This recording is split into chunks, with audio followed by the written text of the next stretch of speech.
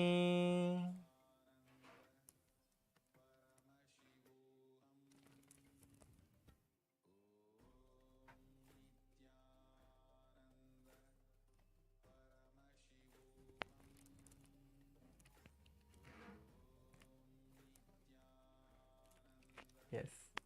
Nithyananda, I welcome all the Paramashivoham Level 3, Season 3 participants to today's Power Manifestation session. Today is the day 13 of the Paramashivoham Level 3, Season 3 program. Let us get ready to manifest the powers.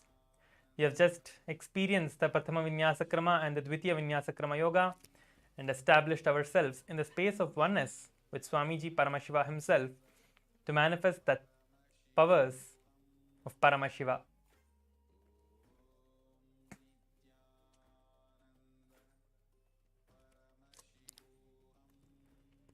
Now, get your eye bands and be seated in front of the camera. I see Krishna Swami Muttaya. Ayya, please get your camera. Please get your eye bands and sit in front of the camera. You can all go now and get your eye bands and be ready for the power manifestation. Please make sure to get your eye bands and sit down. Now let us listen to the Shastra Pramana as we are getting ready to manifest the powers. These are the revelations directly by Paramashiva himself in the Vijnana Bhairava Tantra. Let us now listen to the chanting. Kapalantarmano nasya tishtanmilitalochanaha kramena manasodardhyat lakshaye lakshyamuttamam.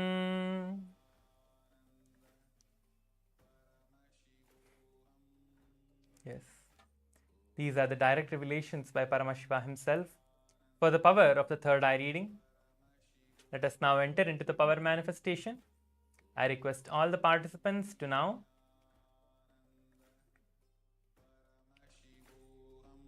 sit straight with your head, neck and spine in a straight line.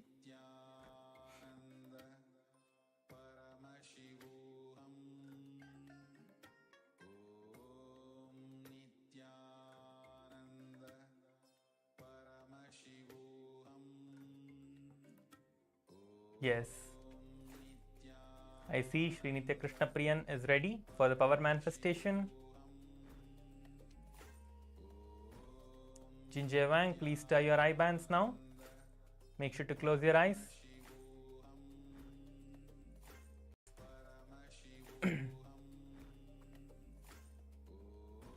So close your eyes and get ready for the power manifestation.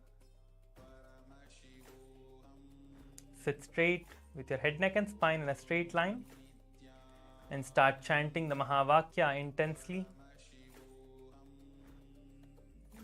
establishing yourself in the space of oneness with Swamiji.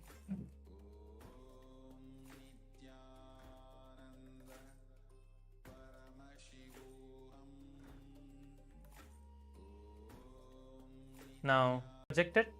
You can all close your eyes and start chanting the Mahavakya and just request Swamiji in your third eye, Swamiji, please show me whatever is being projected. And in that space of oneness, just sit and chant the Mahavakya. You do not have to do anything else, just visualize Swami. Om Nithyananda Paramashivoham. Om Nithyananda Paramashivoham. Om Nithyananda Paramashivoham. Om Nithyananda Paramashivoham. Om Nithyananda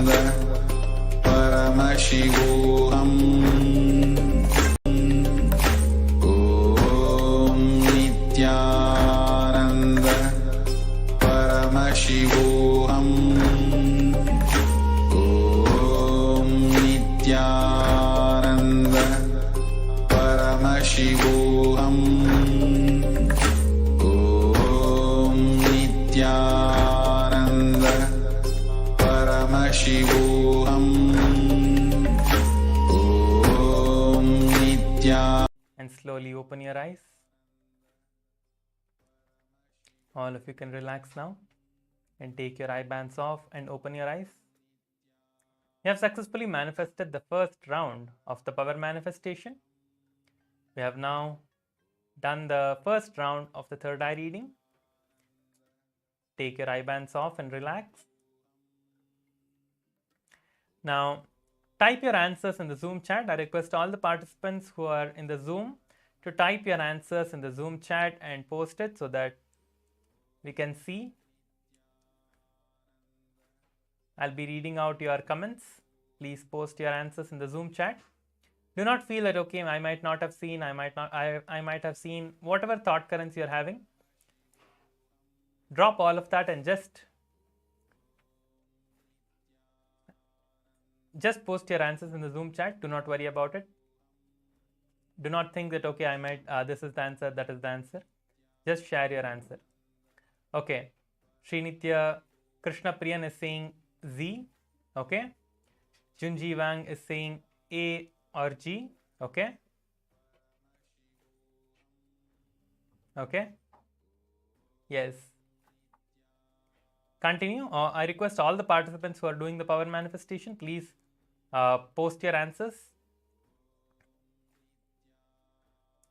I see Krishna Priyan's answer, which is Z, and Junji Wang has posted A and Z. A and G, sorry.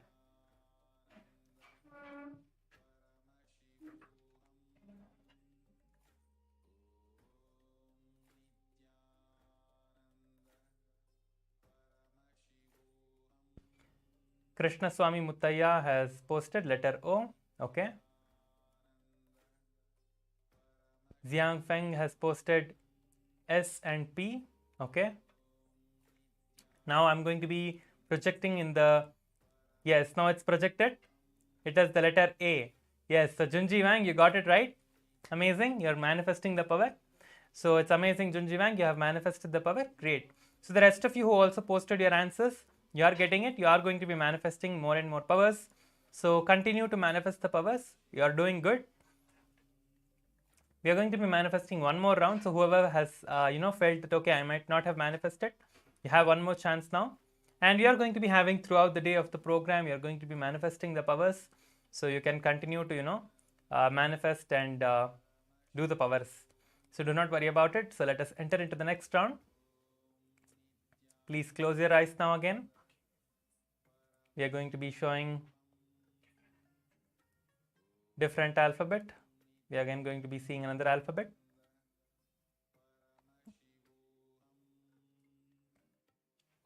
Close your eyes and start the power manifestation. Make sure to use eye bands to close your eyes. I see some of you are not using eye bands, but use eye bands, anything like a cloth, anything to close your eyes with. Use eye bands or a cloth or anything to cover your eyes with, because there should not be any light entering your two eyes when you are manifesting the power of the third eye. So make sure that there is no light entering and your eyes are completely covered.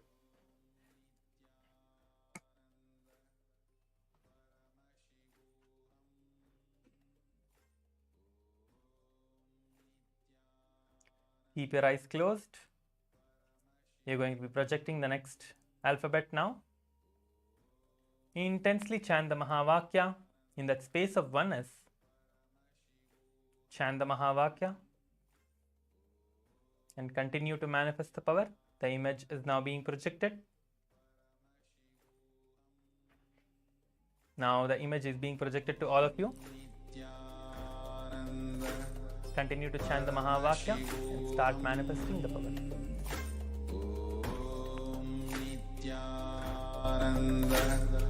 Paramashivoham. Om Nithyananda Paramashivoham.